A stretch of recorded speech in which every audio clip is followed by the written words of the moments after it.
Bienvenue dans la formation sophrologue. Introduction et présentation de la formation.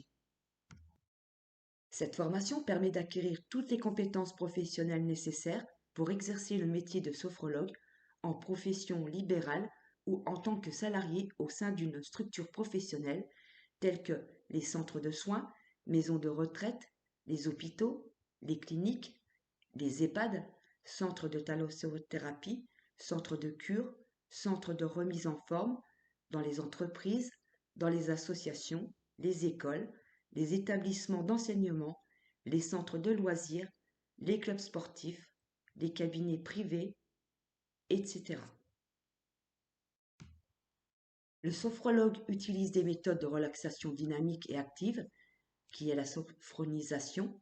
Cette méthode thérapeutique sans diagnostic ni prescription agit dans 3 cadres principaux.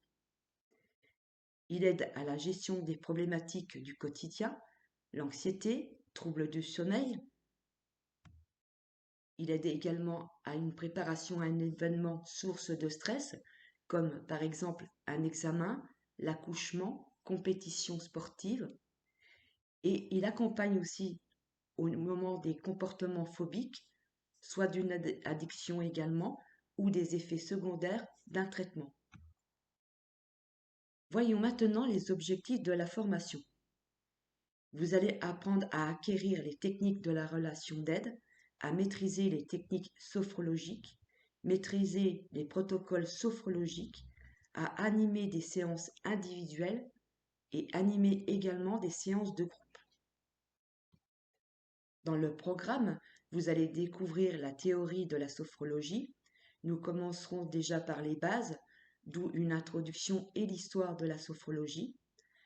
Nous verrons aussi également les états de conscience, les niveaux de vigilance, les théories de la vivance chronique, le schéma corporel, le principe d'action positive, le principe de réalité objective, le principe d'adaptabilité, le terpnos logos, l'alliance sophronique, la désophronisation, les sophronisations 4 degrés, les relaxations dynamiques 4 degrés, test de personnalité MBTI, notion de psychologie.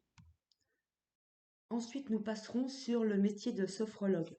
Nous verrons le cadre juridique, le cadre déontologique, le cadre sophrologique, les modes d'intervention, les lieux d'intervention, comme on a vu dès le départ, tels que les hôpitaux, les EHPAD, tous les centres de soins, thalassothérapie, les clubs sportifs, donc on en a parlé déjà un petit peu au début, les champs d'intervention, les activités du sophrologue, l'anamnèse, le dialogue présophronique, la séance individuelle, la séance de groupe, les protocoles d'amélioration du quotidien, les protocoles de préparation mentale, les protocoles d'accompagnement d'un comportement pathologique.